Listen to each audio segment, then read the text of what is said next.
যখন আজান দেবেন লা ইলাহা লামালি লা নেই নট নাইদার লা ইলাহা লা ইলাহা নো মানে আছে আল্লাহ ছাড়া অনেক মাবুদ আছে আর লা ইলাহা ইল্লাল্লাহ আল্লাহ ছাড়া কোনো মাবুদ নেই। সেই জন্য এদিকে একটু খেয়াল রাখবেন। তো ভাই ওরা বলে লা ইলাহা হরতি পাপম, হরতি মানে হরণ করে, পাপম মানে পাপ। সংস্কৃতের শেষের দিকে বললেন সব মনুষ্যার আর মো আসে, আর আমাদের নুন রজু নুন শামসিয়া তুম জামা নুন কোন আসে না আরবি। তো ওদের যেমন ধরুন কথা কথা বলছি যস্য নাস্তি স্বয়ং প্রজ্ঞা শাস্ত্রম তস্য করতি কিং লোচনাভ্যাং বিহীনস্য দর্পণ কিং করিষ্যতি। দেখছেন মনুষ্যার মো আসছে ওদের সংস্কৃতি। তো ওদের বলে এই বল জীবনে একবার বল, সারা জীবন বলে মোল্লা মোল্লা গল্প বাড়াচ্ছে একদম। আর এখন মরণের সময় হচ্ছে একবার অন্তত মোল্লারা যেটা পড়ে ওইটা পড়ে মনের ভাষার উপায় নেই বলা ভাষা। লা ইলাহা হরতি পাম, লা ইলাহা বলে তোমার পাপ ক্ষয় হবে, ইল্লা ইলাহা পরম পদম, ইল্লাল্লাহ বললে তোমার মর্যাদা বেড়ে যাবে। আর ইল্লা ইলাহা পরম পদম জন্ম বৈকুণ্ঠ পর অপিনতিত জ্যোতি নাম মোহাম্মদম। মৃত্যুর পরে যদি স্বর্গে যেতে চাও অর্থাৎ জান্নাতে যেতে চাও তাহলে জীবনে মোহাম্মদের নাম জপ করে সারা জীবন তো বলে এলেন, তার বিরুদ্ধে আচরণ করে এলেন। মানে আপনাদের দোয়াই বলছি বুড়ি মুড়ির মতো ওই যখনকার ঘটনা তখন আপনারা নিশ্চয়ই শুনেছেন। কি শুনেছেন? 2022 সালে 26শে মে বিজেপি নেত্রী নুপুর শর্মা এবং শিল্পপতি সদস্য বুঝলেন এরা কি বলেছে টেলিভিশন বিতর্কে? বলেছে একাধিক আর কিশোরী বিয়ে করার জন্য মোহাম্মদ ইসলামকে কাঠগড়ায় দাঁড় করিয়ে বলেছেন ইম্পোস্টার অ্যান্ড প্রফিগেট। ইংরেজি কথা, ওই ইংল্যান্ডে পড়াশোনা করে তো একটু ইংরেজি বেশি জানে, আমি বাংলাটা বলে দিচ্ছি কষ্টকর বাংলা। তো নবীন জিন্দাল আর নুপুর শর্মা টেলিভিশন বিতর্কে বলেছে প্রফেট মোহাম্মদ ইনি হলেন ইম্পোস্টার অ্যান্ড প্রফিগেট। আমাদের আল্লাহ দেখুন কোরআন শরীফের সূরা আল ইমরানের 102 এবং 3 নম্বর আয়াত, ইয়া আইয়ুহাল্লাযীনা আমানু তাকুল্লাহা হাক্কা তুকাতিহি ওয়া লা তামুতুন্না ইল্লা ওয়া আনতুম মুসলিমুন ওয়া তাসিমু বিহাবিল্লাহি জামিআন ওয়া লা তাফাররাকু। ও মুসলমানরা আল্লাহকে ভয় করার মতো ভয় করো। তোমাদের রইল কি? তোমাদের নবীকে তারা বলছে, এবার বাংলাটা বলে দিচ্ছি বাবা, যে মানুষের চোখ থেকে মা মেয়ে কন্যা ভাইজি ভাগ্নি কেউ রেহাই পায় না। সেই নবীর উম্মত তোমরা পাগল মুসলমান শোনো। তোমাদের নবী ছিলেন কপট নজবিল্লাহ, তোমাদের নবী ছিলেন প্রফিগেট, যৌন ক্ষুধা চরিতার্থ করার জন্য কোন বিবেকের পরিচয় দিতেন না।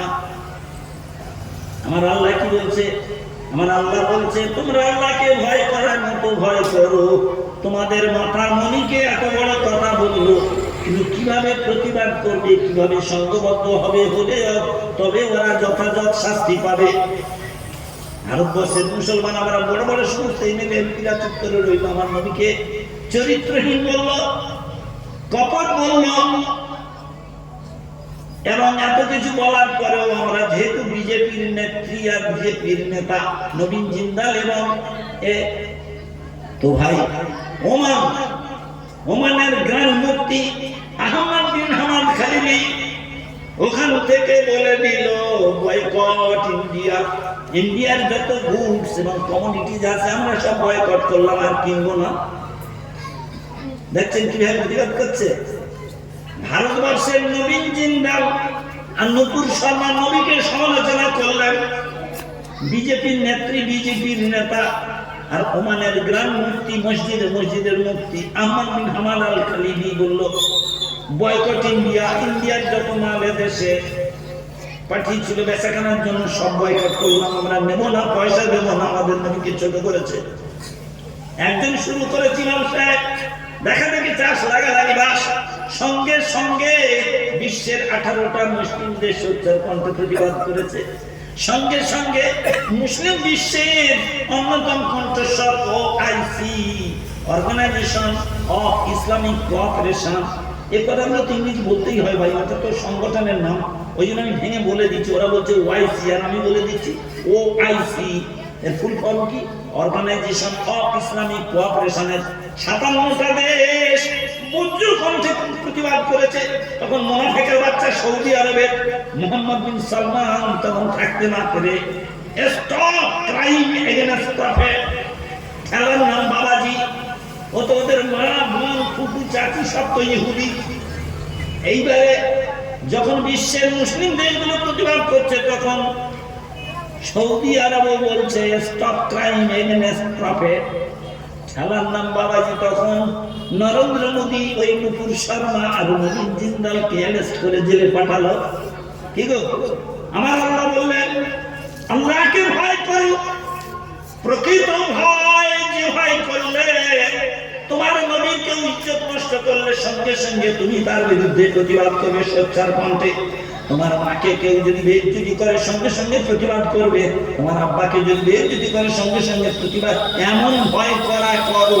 আর আল্লাহ ওখানে বলে দিয়েছেন ওয়াতাসিমু বিহামদিল্লাহি জামিআ ওয়া লা তাফারাকু, hold fast all of you to the cable of Allah, don't separate each other. কিভাবে প্রতিবাদ করে তখন তোমরা ভুলে যাও, মজাবের দিকে তাকালে হবে না। যখন তোমার জাতি ওই শক্তি দ্বারা আক্রান্ত হচ্ছে তখন বলো না যে ও ফুরফুরাবি, ও শিয়াম সুন্নি, ও লামজাবি, ও ওহাবি, রফাইয়ানা, ও হানাফি, ও শাফি, ও মালিকি, ও হাম্বলি। আমার আল্লাহ বলছে যখন 4 মাযহাবের মানুষ নামাজ পড়ছো তুমি তোমার মাযহাবের উপরে চলো, যে মালিকি মাযহাবে করছে ওই মাযহাবে পড়বে।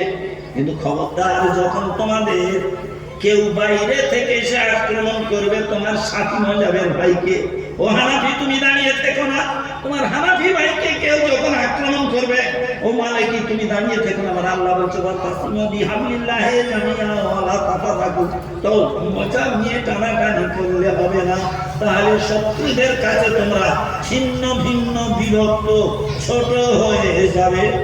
যেই প্রতিবাদ করলো অমনি নবীন জিন্দালকে বন্দী করলো, আজ পর্যন্ত সে কথার মুখে শোনা যায়নি। সোনার মানি, আমার বলার কথা হলো এটা আমাদের করা উচিত।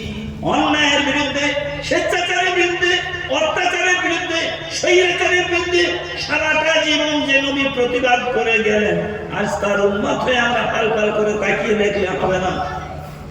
সোনার মানিক, আমি আপনাদের কাছে কোনো বক্তব্য এখনো রাখিনি, শুধু একটা পরিবেশ পরিস্থিতির প্রেক্ষাপটে আমরা সার্কামস্ট্যান্সেস 2-4টে কথা বলতে গেলে কিছু মাথার দরকার বাবা, সেই জন্য এতক্ষণ আপনাদের নিয়ে।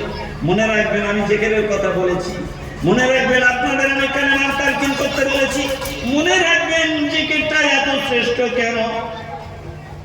আমার মনে হয় জীবনে যদি কেউ না শুনে থাকেন আজকে প্রথম শুনে নিন, আর যদি শুনে দিয়ে ভুলে যান তাহলে আজকে শুনে নিন।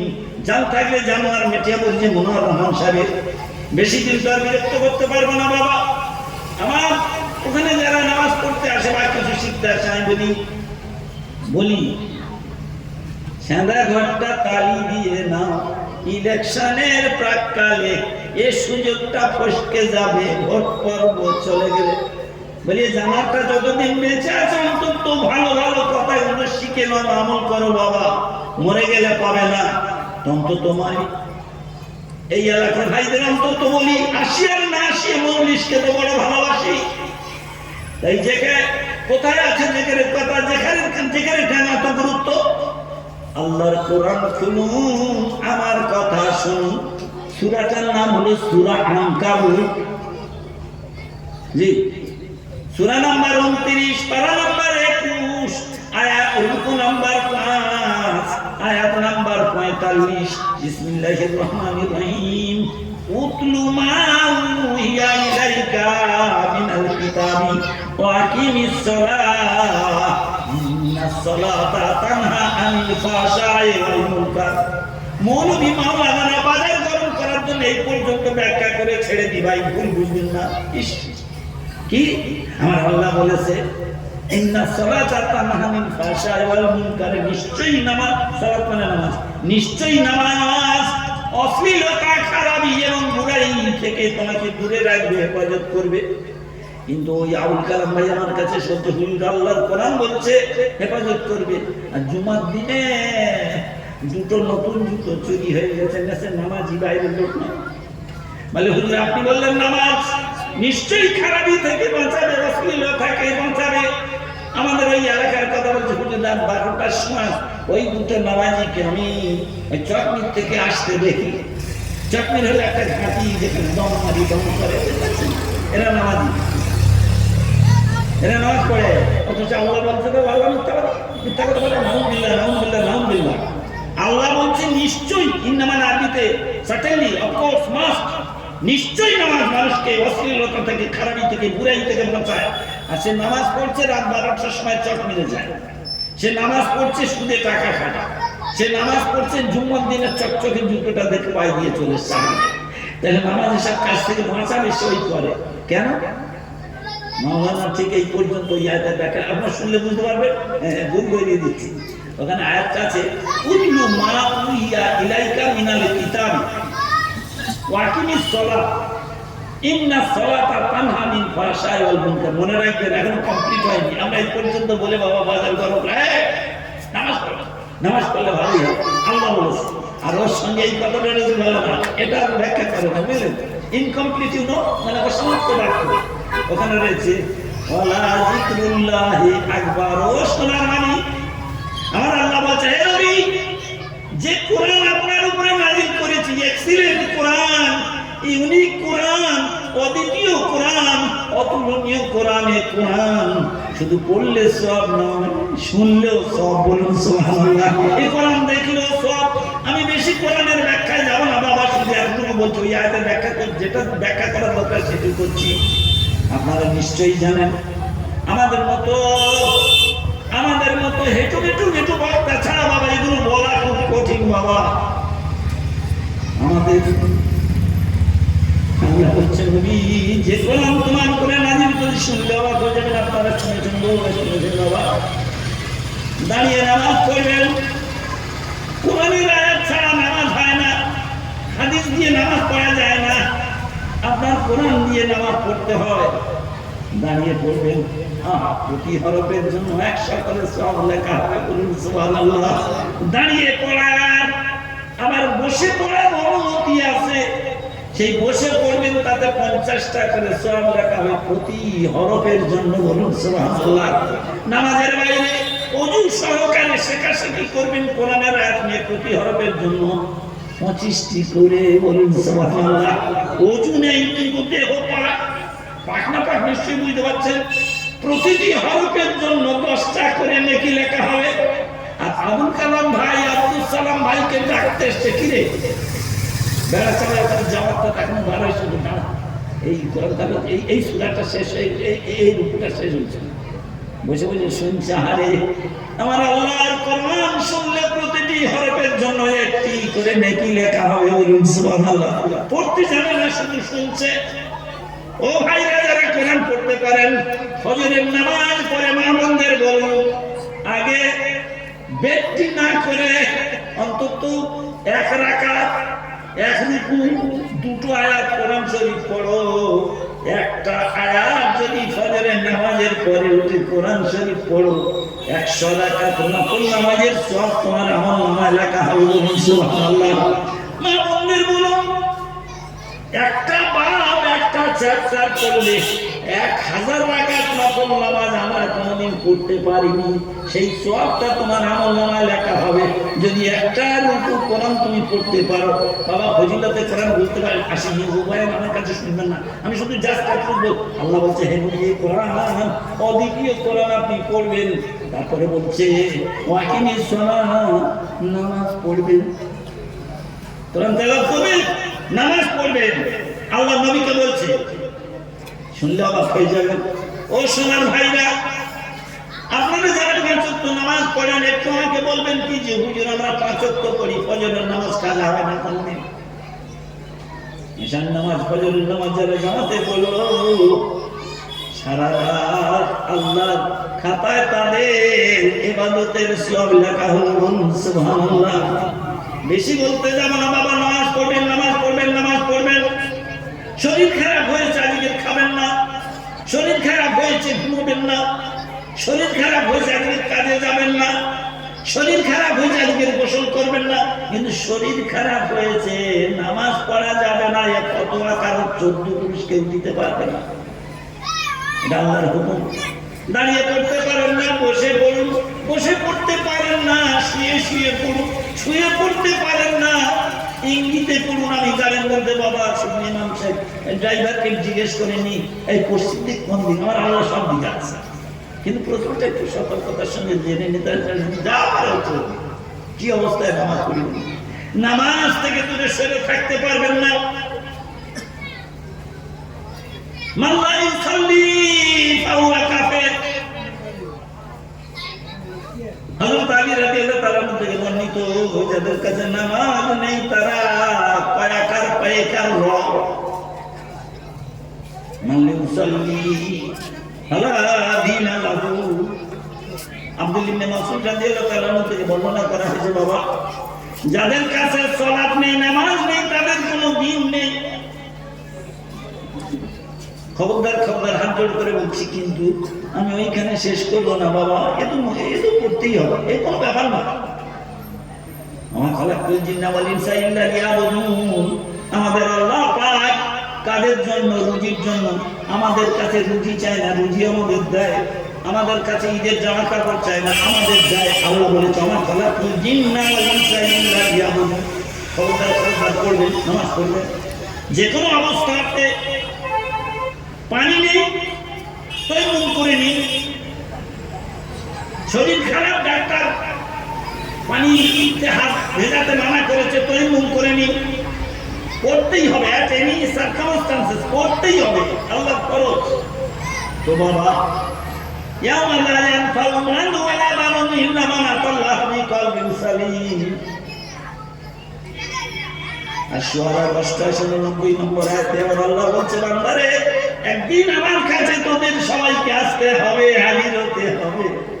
যেদিন তোর সন্তান সন্ততি কোনো কাজে আসবে না, ব্যাংক ব্যালেন্স টাকা পয়সা কোনো উপকারে আসবে না, একমাত্র সেই মানুষটা আমার কাছে লাভবান হবে, উপকৃত হবে, মুক্তি পাবে, নাজাত পাবে, যে তার কল্পটাকে পবিত্র পরিচ্ছন্ন পরিশুদ্ধ করে আসবে। বলুন সুবহানাল্লাহ। কোরআন কোরআন বানাউটি গল্প বলছি না, কোরআন। ও সোনার বাণী, এতটুকু আমি নামাজের বয়ান করতে চাইনি, কোরআনের ফজিলতের বয়ান করতে চাইনি, শুধু বলে দিলাম কোরআন পড়া ভালো, নামাজ পড়া ভালো, কিন্তু ভালোর ভালো কথাটা শুনে যান। যেহেতু আমি আপনাদের পড়িয়েছিলাম লা ইলাহা ইল্লাল্লাহ, লা ইলাহা ইল্লাল্লাহ, লা ইলাহা ইল্লাল্লাহ মুহাম্মাদুর রাসূলুল্লাহ।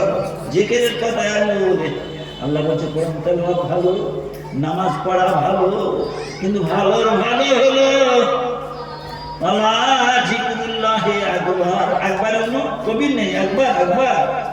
Great greater greatest good better best adjective 3টে ডিগ্রি আছে বাবা। যদি বলি এই ছেলেটা ভালো, তাহলে আমাকে বলতে হয় he is a good boy.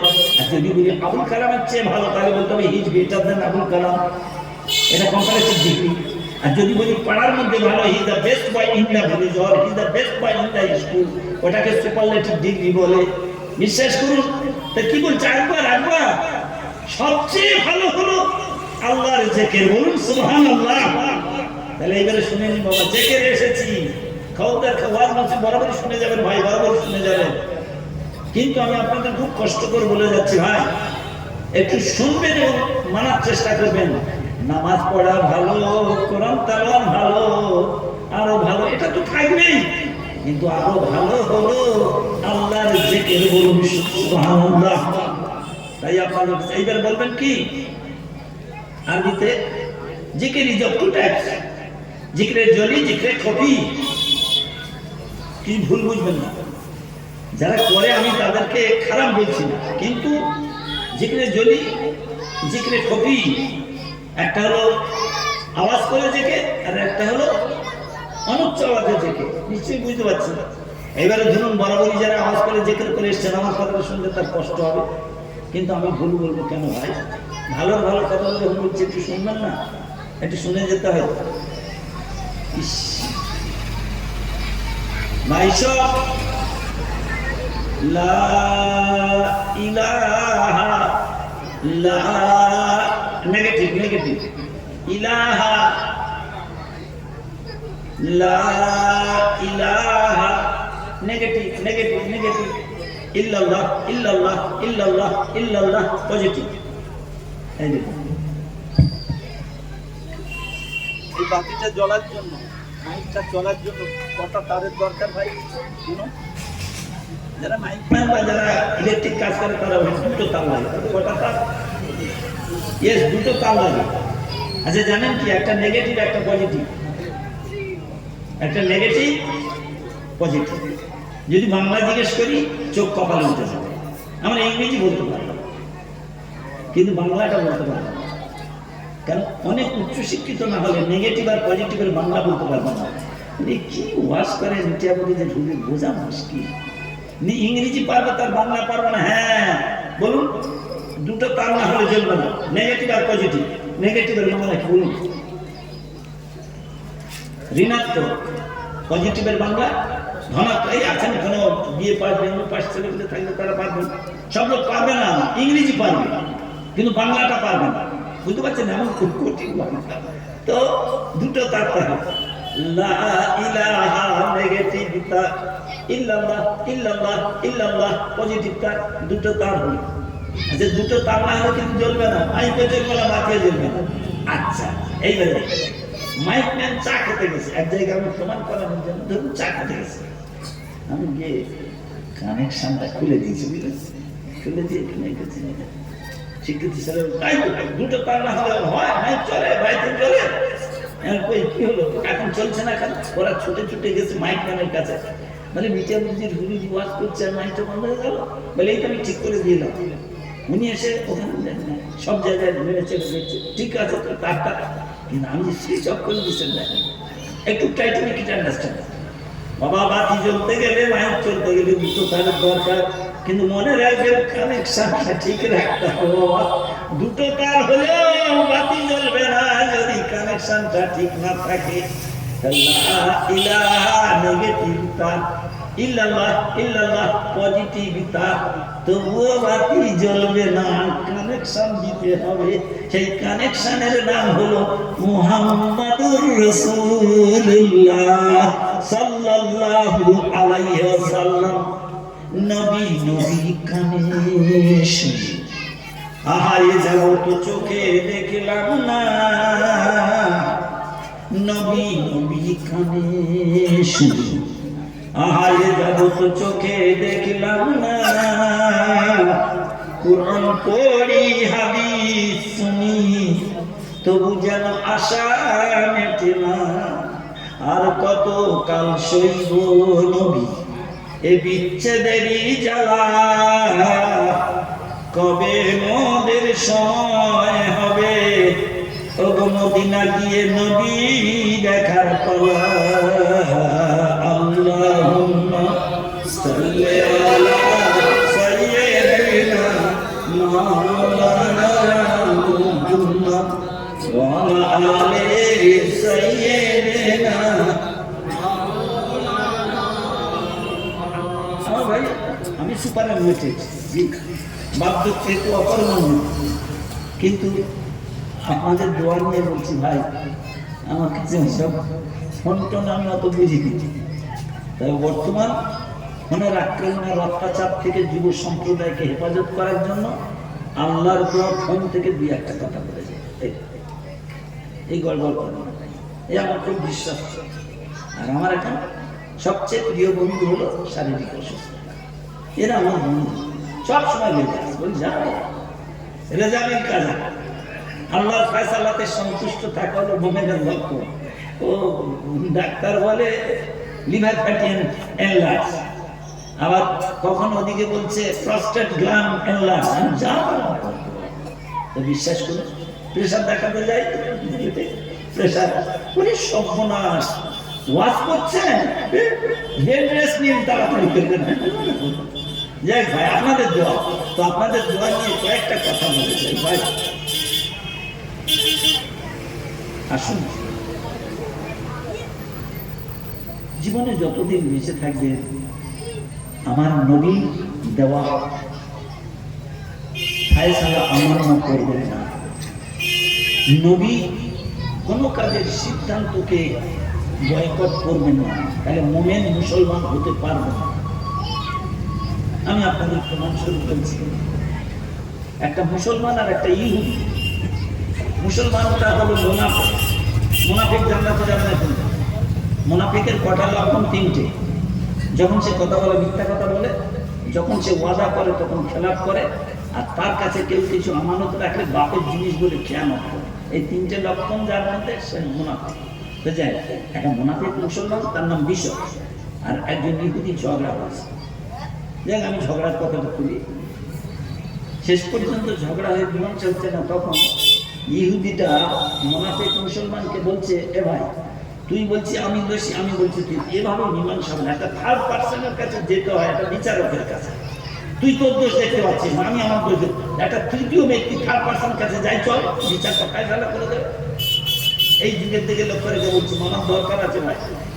তো তখন মুসলমানটাকে জিজ্ঞেস করছে, ভাই কোন বিচারকের কাছে যাবি? লোয়ার কোর্টে যাবি না হায়ার কোর্টে যাবি না সুপ্রিম কোর্টে যাবি না রাজনৈতিক কোর্টে যাবি? সব পার্টি মোড়ল সব বসে গেছে, বুঝলেন? হয়তো দেখা যাচ্ছে, আল্লাহ মাফ করুক, এই যাচ্ছে হেঁটে হেঁটে পশ্চিমমুখ হয়ে, যদি সেই সময় সেই ব্যাপার এসে যায়, তো পশ্চিম দিকে মুখ করে ফন করে চেনটা সরিয়ে গরম পানি স্যালো মেশিন থেকে ছাড়ে। তারাই সমাজে বিচারক হয়ে আসছে, জানেন? কি বলবো, বুঝে নিচ্ছেন আপনারা? তো দুজনে যখন ঝামেলা হলো, তো বলছে কার কাছে যাবি বল। মুনাফিক মুসলমানটা বলছে, দেখ তোদের মধ্যে একটা খুব জ্ঞানী পীর সাহেব আছে, তার নাম কাব বিন আশরাফ, ওর কাছে যাবো। মুসলমানটা বলছে, ইহুদিদের মধ্যে একটা জ্ঞানী মানুষ আছে, তার নাম কাব বিন আশরাফ, ওর কাছে যাবো বিচার করতে। ইহুদিটাকে জিজ্ঞেস করছে, কার কাছে যাবি? বলছে, যে মানুষটা জীবনে যতদিন বেঁচেছিলেন 22,330 দিন 6 ঘন্টা 45 মিনিট 32 সেকেন্ড, 1 মিনিটের জন্য কোনো মানব অথবা দানবের সঙ্গে মিথ্যা কথা বলেননি, আমি সেই মানুষটার কথা। তিনি কে? আব্দুল্লাহর বেটা মুহাম্মদ সাল্লাল্লাহু আলাইহি ওয়াসাল্লাম, উনি বলছেন। তাহলে ইহুদি লোকটা বলছে, আব্দুল্লাহর বেটা মুহাম্মদের কাছে বিচার চাইতে যাব। তার কারণ, তার এই ধারণাটা আছে, ওই একটি মাত্র পৃথিবীতে এখন লোক বেঁচে আছে। ওসব কথাগুলোর উপরে বিশ্বাস করুন। ওনার সম্বন্ধে ইংরেজিতে, আরবিতে বা সংস্কৃতে ঘন্টার পর ঘন্টা কেন তিনি বিশ্ব সেরা, কিন্তু মজলিস গরম করার জন্য আমি মায়ান করিনি, প্রয়োজনীয় প্রেক্ষাপটে যেটা দরকার হবে বলবো। তো বলছে, আমি আব্দুল্লাহ বেটা মুহাম্মদ সাল্লাল্লাহু কাছে বিচার চাইতে যাবো। কে বলছে? ইহুদি। আর মুসলমানটা বলছে, তোদের ইহুদিদের একটা বড় পীর জ্ঞানী ব্যক্তি মাওলানা আছে, তার নাম কাব বিন আশরাফ। বুঝাচ্ছে সমাজের দিকে আজকে তাকিয়ে দেখো। মুসলমানের বাচ্চা বলছে ইহুদির কাছে বিচার করতে যাব, আর ইহুদির বাচ্চা বলছে আরব সমাজে, মানব সমাজের দ্বিতীয় মানুষ আর এরকম নেই। এমনকি আরবের কুরাইশ বংশের লোকেরা মুসলমান, আল্লাহর রসুলের শত্রু, বাইরে যখন ব্যবসা করতেন যেত, তাদের সুন্দরী নারী আর সম্পত্তিগুলো আল্লাহ রসুলের কাছে জমা দিয়ে যেতেন। কেন? এই একটা মাত্র মানুষ যিনি আমাদের খেয়ালত করবে না। আমি ফিরে এসে আমার যেমন জিনিস হেরে যাচ্ছে তেমন বাবারে। এই জন্য বেঈমানরা বলেছিল আলামিন আস-সাদিক, আলামিন আলামিন, চিরবিশ্বাসী, চির সত্যবাদী, চির শান্তি ও মুক্তির দূত প্রফেট মুহাম্মদ সাল্লাল্লাহু আলাইহি ওয়াসাল্লাম। বেঈমানেরা বলেছিল প্রথমে। তো তারা জানতো নবী ও রাসূল হিসেবে হয়তো তাকে মানেনি, কিন্তু as a man he is good and honest, মানুষ হিসাবে এরকম সব মানুষ ভালো মানুষ আর হয় না।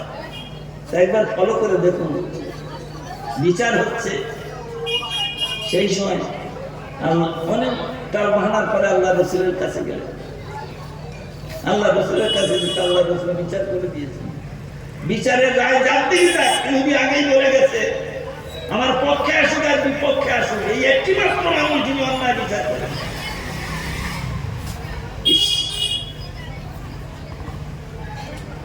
ওই যে এখন তুমি ফাদিলু আল্লাহ খান আছে করবা কোরআন শরীফের সূরা নামে 152 নম্বর আয়াত। তোমরা বিচারে যখন বসবে সত্য কথা বলবে, ন্যায় বিচার করবে, যদিও বিচারাধীন ব্যক্তি তোমাদের ঘনিষ্ঠ আত্মীয় হয়।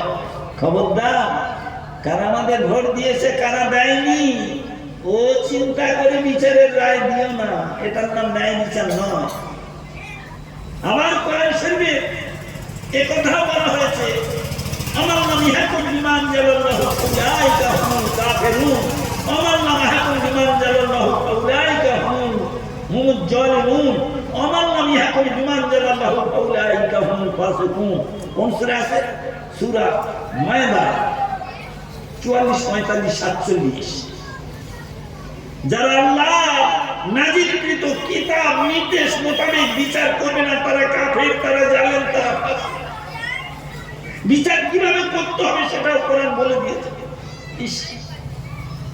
এখন বিচার হয়নি, আমি শুধু প্রশ্ন কিভাবে বিচার করব। আমার স্বভাব হলো ভাই একটা, আমি ওই এখান থেকে ওখান থেকে তো ওয়াজ করতে পারি না, যে কথাটা বলবো সেইটা পূর্ণ করতে চাই। বিচার সম্পর্কিত কোরআন হাদিস কি বলেছে তো শুনলে অবাক হয়ে যাবে।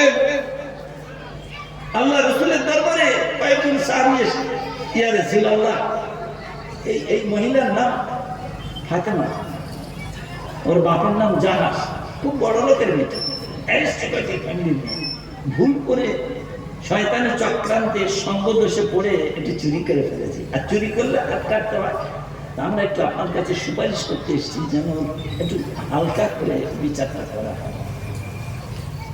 ইসলামী বিচার কার নাম? এরা তো ভুল বুঝছে, কিছুই জানে না, পড়াশোনা করে না। কারা? গায়ের কমের মানুষ, যারা চেনে তারা কেনে, যারা চিনেছে যারা বুঝেছে তারা ইসলাম কবুল করছে। আজকে ওই কথাটাই বলতে চাচ্ছি, আল্লাহ রাসূলের কাছে এসেছেন সুপারিশ করতে। আরে আমাদের পঞ্চায়েতে এরকম হয়, কোর্টেও হয় এরকম, উকিলদের দ্বারা টাকা দিতে পারলে রায় ফয়সালা পাল্টে যাবে। আল্লাহ রাসূল কি বলছে জানেন? এই শোনো, এই বিচার, এই এই এই এই ফয়সালা, এই কাজ করলে তার এই ফয়সালা, এই অন্যায় করলে তার এই পানিশমেন্ট, এটা মুহাম্মদের তৈরি নয়, মুহাম্মদের বাপের নয়, তোমাদের আমাদের যিনি তৈরি করেছেন মহান আল্লাহ ফয়সালা। অতএব যদি ফাতেমা বিনতে মানে ডটার, আর দিকে বিনতে বলা হয়, আর ইবনে বা বিন মানে সন, বিয়ের মজলিসে বলে না ফলানা ইবনে ফলানা বিনতে ফলানার সঙ্গে বিয়ে হচ্ছে, ওই সময় তোর মতো শুনি। আল্লাহ রাসূল বলছেন, এই সাহাবীরা শোনো, ফাতেমা বিনতে জাহাস মানে জাহাসের মেয়ে ফাতেমা না হয়ে ও যদি ফাতেমা বিনতে মুহাম্মদ হতো, বিচারের রায় পরিবর্তনীয়, ওই রায় থাকতো। বলুন সুবহানাল্লাহ। ইসলামী বিচার কাকে বলে? এরা না জেনে বলে কাজের বিচার মানে অন্যায় বিচার, ভুল বিচার। নো, তো বিচার কেমন করবে? যাকে দেখলে শয়তান মারপাট করে পালিয়ে যেত, ফারুক আজম, হযরত ওমর ফারুক রাদিয়াল্লাহু তাআলা ছেলে আবু শামা বিন ওমর মিশরে থাকতেন। মিশরের গভর্নর তখন আমর ইবনে আস শারীরিক অসুস্থতার কারণে বন্ধু বান্ধবের চক্রান্ত এবং পরামর্শে একটুখানি মদ পান করেছিল। ইসলামী শরীয়তে মদ পানের যে না শাস্তির কথা আছে, তো উনি দেখলেন ইস খলিফাতুল মুসলিমিন হযরত ওমর ফারুকের ছেলে আবু শামা ঠকঠক করে কাঁপছে, আমর ইবনে আস মিশরের গভর্নর শাস্তি দিতে কাঁপছে, এটা খলিফাতুল মুসলিমিনের ছেলে। আমাদের এখানে দেখুন না, সাধারণ মানুষ একটা অন্যায় করে বাবারে, আর সেই অন্যায়টা কোনো মিনিস্টারের ভাই করে, কোনো মুখ্যমন্ত্রীর ভাইপো করে, কোনো প্রধানমন্ত্রীর ছেলে করে, একদম শাস্তি লাগো। সাধারণ মানুষকে সম্মান দিতে কি বলছে? খলিফার বেটা করেছে, তাকে শাস্তি দিয়েছে লঘু, হালকা করে। আরে খলিফাতুল মুসলিমিন হযরত ওমর ফারুকের ছেলে আবু শামা, আমি মিশরের গভর্নর হলেও খলিফার থেকে বড় নয়।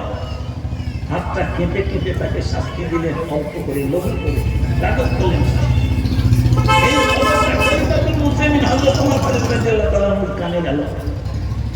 কানে যেতে ডেকে পাঠালেন, গভর্নরের ছেলেকে ডেকে পাঠালেন, আপনি আল্লাহর সার্কামস্ট্যান্সেস আমার ছেলেকে বিচার করেছেন, শাস্তিটা লঘু করে দিয়েছেন কেন? এ শাস্তিটা কি আপনার তৈরি না আমার বাবার তৈরি? এটা তো আল্লাহ নির্ধারিত। সেখানে ডেকে যেভাবে কড়া মারা, চাবুক মারা দরকার, ফারুকে আজম নিজের কলিজার টুকরো সন্তানকে সেই চাবুক মারলেন। কথিত আছে, বলেছিলেন আব্বাজান নেশার জন্য নয়, ডাক্তাররা পরামর্শ দিয়েছিল এতটুকু পান করলে তোমার ওই রোগটা ভালো হয়ে যাবে। এত কিছুর পরেও অনুনয় বিনয় অনুরোধ করা সত্ত্বেও শাস্তি কম করেননি এবং 1 বছরের মধ্যে এই বেত্রাঘাতের শাস্তিতে খলিফাতুল মুসলিমিন হযরত ওমর ফারুক রাদিয়াল্লাহু তাআলা সন্তান প্রাণ ত্যাগ করেছিলেন। এর নাম ছিল ইসলামী বিচার। তো তখন আল্লাহ রাসূল বিচার করে দিয়েছেন, রায়টা গেছে ইহুদির পক্ষে, মুসলমানের বিপক্ষে, বিচারের বিপক্ষে। দূরে যেতে যেতে বলছে, বাবা মুসলমানটা বলছে, আচ্ছা আরেক জায়গায় বিচার করতে ওজন করে চলে না, দেখি ঠিক আছে কিনা, বাটকারা হয়তো ঠিক নেই। কে বলছে? মুনাফিক মুসলমান। আর ইহুদির বাচ্চা কি বলছে? ওরে সুপ্রিম কোর্টের রায় পাওয়ার পরে হাইকোর্ট আর লোয়ার কোর্টে গেলে হবে না। মুসলমানের বাচ্চা বলছে চলো না, চলে যাই তোমাদের ওই কাবিন আসামের কাছে। তখন ইহুদির বাচ্চা বললো, তুমি যখন শুনবে না তবে শুনে না, মুসলমানদের মধ্যে আরো একটা মাঘের বাচ্চা আছে, তার নাম ফারুকে আজম, ওমর ফারুকের কাছে যাবে। কে বলছে? ইহুদি। আর মুসলমান তো চাচ্ছি ইহুদি দোকানে। যাই হোক, ওমর ফারুক রাদিয়াল্লাহু তাআলা আমার কাছে গিয়েছেন, দাঁড়িয়ে রয়েছেন। কি ব্যাপার হুজুর? আমরা একটা ফয়সালা করতে এসেছি। ওমর ফারুক রাদিয়াল্লাহু তাআলা ওনার ভাষা জিজ্ঞেস করলেন, আর ফর দ্য ফার্স্ট টাইম, মানে এর আগে কি কোনো পঞ্চায়েত বা লোয়ার কোর্টে বা হায়ার কোর্টে বিচার হয়েছে? ইহুদিটা সত্যিকার বলছে, মুসলমানটা ঢোক গিয়েছে, মুনাফিক। ইহুদির বাচ্চা বলছে, হে আব্দুল্লাহর বাবা মুহাম্মদ, ফয়সালা অলরেডি সুপ্রিম কোর্টে হয়ে গেছে, তবু আমার এই সাথী ভাই যার সঙ্গে গন্ডগোল, ওর অনুরোধে আর ওর কথায় ওর চাপে পড়ে আমি ফের আপনার কাছে এলাম। আমার ফারুক চিন্তা করলেন, সুপ্রিম কোর্টে হয়ে গেছে বাবা। তা বলছে একটু অপেক্ষা করুন, আমি একটু কাজে ছিলাম তো, ঘরের ভিতর থেকে ঘুরে আসি। ঘরের ভিতর থেকে ঘুরে এসেছি, মনে রেখে দিন ঢুকেছি। এই সময় যে কারণে ঘটনাটা শোনাচ্ছিলাম, কোরআন শরীফে একটা সূরা আছে, সূরার নাম হলো সূরা নিসা। সূরা নাম্বার 4, পারা নাম্বার 5, রুকু নাম্বার 9, আয়াত নাম্বার 65। এই সেই আয়াত। বিসমিল্লাহির রহমানির রহিম। হযরত ওমর ফারুক রাদিয়াল্লাহু তাআলা ঘরের ভিতর গেছে, আসুন বাবা গেছে, আমার কিছু বলে গেছে। ফালা রাব্বিকা লা ইউমিনুনা হাত্তা ইউহাক্কিমুকা ফীমা শাজারা বাইনাহুম সুম্মা লা ইয়াজিদু ফী আনফুসিহিম হারাজাম মিম্মা কাদাইতা ওয়া ইউসাল্লিমু তাসলিমা। কোরআন শরীফের সূরা নিসার 65 নম্বর আয়াত। এই আয়াতটার মানেও এখনো বলিনি বাবা। ওমর ফারুক রাদিয়াল্লাহু তাআলা ঘর থেকে শুধু আয়াতটা শুনিয়ে রাখলেন। ওমর ফারুক ঘর থেকে বারবার সময় একটা তীক্ষ্ণ ধারালো এত বড় তলোয়ার হাতে করে নিয়ে বার হলেন। এইদিকে দাঁড়িয়ে রয়েছে মুনাফিক মুসলমান বিষয়, আরেকদিকে ইহুদি দাঁড়িয়ে রয়েছে। তলোয়ারটা নিয়ে মুসলমানের দেহ থেকে, মুসলমান মুনাফিক বিষয় দেহ থেকে মাথাটা সরিয়ে দিলেন। ছটপট ছটপট করে চালিয়ে দিয়ে রাখতো। মুসলিম সমাজে হই হট্টগোল, আন্দোলন শুরু হয়ে গেল। আমাদের দাবি মানতে হবে, নইলে যদি ছাড়তে হবে। সবার কাছে গিয়ে বলছে, কি সাহস, মারতে যদি হয় তাহলে ইহুদিকে মারতে হতো, কোনা কেলে মুসলমানের মাথা কেটে দিল, এদের দাবি। আল্লাহ রাসূলকে অত্যন্ত বিভ্রান্ত করতেন মুসলিম কিছু লোক না বুঝে। তারা তো ঘটনা জানে না এই ব্যাপার, শুধু বলছে ওমর ফারুক এই মুসলমানের মাথা কেটে দিয়েছে। তখন সবাইকে বলছে, ইয়া রাসূলুল্লাহ, মাথা যদি কার নাম ইসলাম, কার নাম ইসলাম। ওরে নরেন্দ্র মোদী, ওরে অভিষেক ব্যানার্জি, তোরা যদি ইসলামের ডেফিনেশনটা অন্তত জানতিস, এমন কথা বলতে পারতিস নি। আর সারা বছর ধরে শুধু খালি গোরক্ষকদের জন্য, গোভক্ষণকারীদের উপরে প্রত্যেকটা জেলায় প্রত্যেকটা রাজ্যে আক্রমণ করতিস না। তোরা যদি ইসলাম কাকে বলে পৃথিবীর মানুষ জাতিকে মানুষ বানানোর জন্য যে মহামানবকে পাঠানো হলো, পৃথিবীর এমন কোন ধর্মগ্রন্থ নেই যে ধর্মগ্রন্থে তার সম্বন্ধে প্রমিস করা হয়নি। ঘন্টার পর ঘন্টা ধরে বলা যায়, তুমি শুধু এতটুকু বলি ভাই আমার, সেটা কি না কোরআন শরীফের ওই আয়াতের মানেটা এবারে বলবো। আর উমর ফারুক মাথাটা কেটে দিয়েছে হই হট্টগোল চঞ্চল মুসলিম সমাজে। সব লোক এসে বলছি ইয়া রাসূলুল্লাহ, আপনি যে ওকে ভালোবাসেন জানেন না, তার ছোট ম্যান ও কেমন লোক আপনি জানেন না। এই দেখুন আপনার উমরের কীর্তিকলাপ দেখুন, কুকীর্তি দেখুন, কি করতে কি করেছে, মারবিটা মার, ইহুদিকে মার না মুসলমানকে মেরেছে। আল্লাহ রাসূল একটু বিব্রত হলেন, আমাদের মতো মানুষ হিসেবে তো দেখতে ভাই একটু বিব্রত হলেন। বাবারে নাই বেশিরভাগ লোক সব বলছে উমর কি করেছে সর্বনাশ করে। আল্লাহ রাসূল একটু বিব্রত হলেন, তখন আল্লাহ রাসূল চিন্তা করে উমরকে ডেকে পাঠালেন, উমর তুমি কি করেছো, মুসলিম সমাজে ফাটল ধরে যাচ্ছে, সংগঠনের লোকেরা সব এসে এ করছে, আমাদের দাবি মানতে হবে, নইলে বলি চাপতে হবে করছে। তখন আল্লাহর তরফ থেকে এই কোরআনের আয়াত নাযিল হলো। আরে আমার নবী বিব্রত হয়ে পড়েছেন, কি করবো, যে উমরকে এত ভালোবাসে সেই উমর মার পিতা মা বাবা, কিন্তু আল্লাহ রাসূল তো কথা বলতেই পারেন না। ইসলামের দৃষ্টিতে ওসব নেই। কে হিন্দু কে মুসলমান, আজকে নাম দেখে পরীক্ষায় নাম্বার দেওয়া হয়, নাম দেখে রোগীর সিট খালি আছে কিনা হসপিটালে দেখা হয়, বড় বড় হসপিটালে, বুঝলেন। কিন্তু বিশ্বাস করুন ইসলামের ধারে বাড়ে নেই। তখন আল্লাহ বলে পাঠালেন, হে নবী, ফালা রাব্বিকা লা ইউমিনুনা হাত্তা ইউহাক্কিমুকা ফীমা শাজারা বাইনাহুম। ও নবী, তোমার প্রতিপালক আল্লাহর কসম যে আমি নিজে আল্লাহ বলছি, আল্লাহ ছাড়া অন্য কারো কসম করা যায় না, এটা শিরক, এটা শিরক। হে নবী, তোমার প্রতিপালকের কসম করে আমি আল্লাহ বলছি, ওই দুটো মানুষ যাদের জীবনে কোনো কলহ, দ্বন্দ্ব, গন্ডগোল দেখা দিলে ফায়সালা দানকারী হিসাবে, মধ্যস্থকারী হিসাবে তোমাকে না মেনে নেয় ষড়যন্ত্রকরণে, তোমার দেওয়া সিদ্ধান্ত মনে প্রাণে যদি না মেনে নেয়, they are not Muslim, they are not women, they are not believers। কে বলছে? আল্লাহ কসম করে বলছে, হে নবী কি বিচার করছো শুনে না, উমরের উপর রাগ দেখাবে না। উমর সোজা এসে আল্লাহ রাসূলের কাছে বলছে, ইয়া রাসূলুল্লাহ, আমাকে ডেকেছেন? ইয়া রাসূলুল্লাহ, সুপ্রিম কোর্টের রায়ের পরে যে মুনাফিক মুসলমানটা লোয়ার কোর্টের বিচারপতির কাছে রায় জানতে গেছে, আপনার বিচারের পরে যে নবীর ফয়সালা সর্বান্তকরণে মেনে নিতে পারে না, যেখানে স্বয়ং আল্লাহ বলে দিয়েছে ওমা তাকুমুর রাসূলু ফাকুলু ওমা নাহাকুম আনহু ফান্তাহু, কোথায় আছে? সূরা হাশরে 7 নম্বর আয়াত, সূরা নাম্বার 7, পারা নাম্বার, ও ভাই এটা হাশরের 7 নম্বর আয়াত, পারা নাম্বার 28, রুকু নাম্বার 1, আয়াত নাম্বার 7। ওমা তাকুমুর রাসূলু ফাকুলু ওমা নাহাকুম আনহু ফান্তাহু, আমার নবী যেটা ধারণ করতে বলেছে সেটা ধরো, আমার নবী যেটা ছাড়তে বলেছে তার থেকে বিরত থাকো। সেই নবীর কথা আজকের মানল না।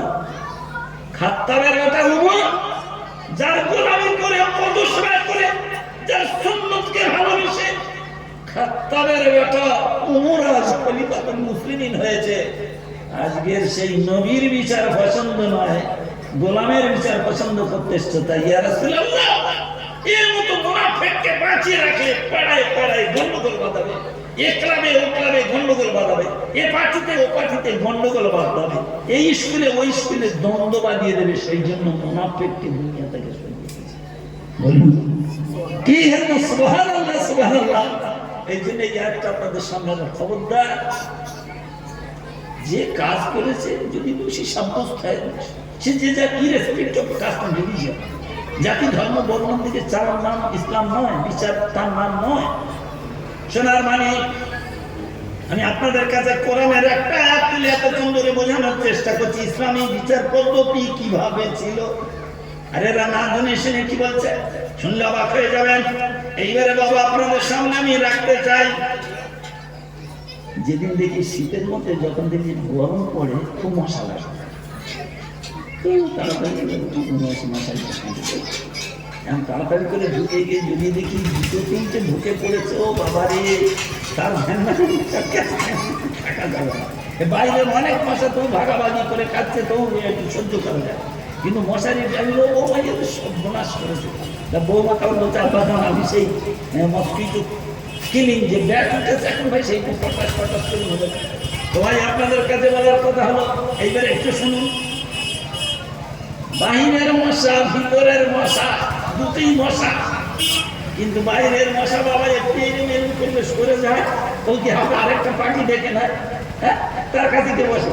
আর ভিতরের বাবা মশারি খাটি দিলে যদি দুটো একটা তাপ জ্বালায় শুনতে পারবেন না, তা শুনে দুটো মশা তাড়িয়ে দিই, দুটো মশা তাড়িয়ে দিই। আচ্ছা বাবা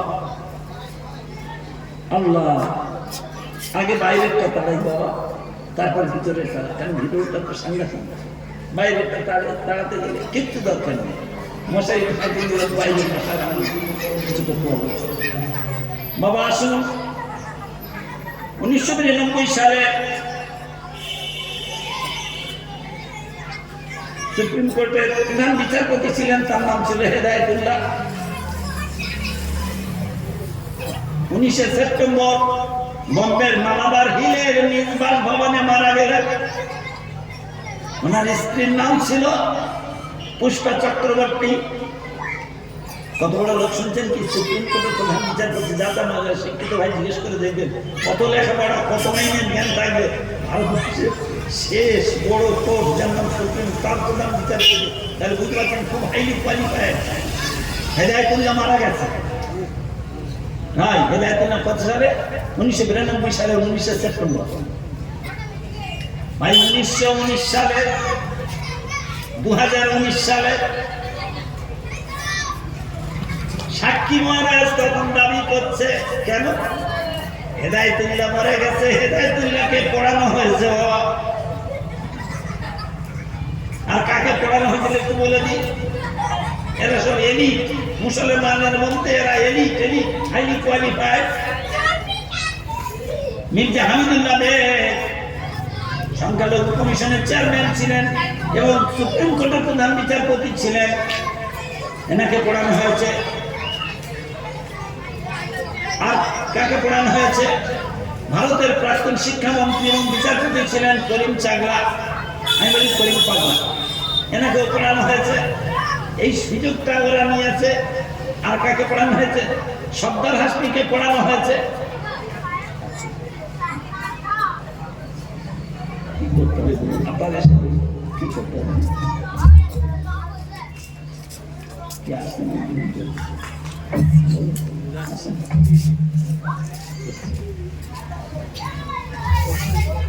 নারায়ে তাকবীর, নারায়ে তাকবীর। আওলাদে মুজাদ্দিদে জামান, আওলাদে মুজাদ্দিদে জামান, নারায়ে তাকবীর, নারায়ে তাকবীর। সিলসিলায়ে ফুরফুরা শরীফ, সিলসিলায়ে ফুরফুরা শরীফ। ভাই সব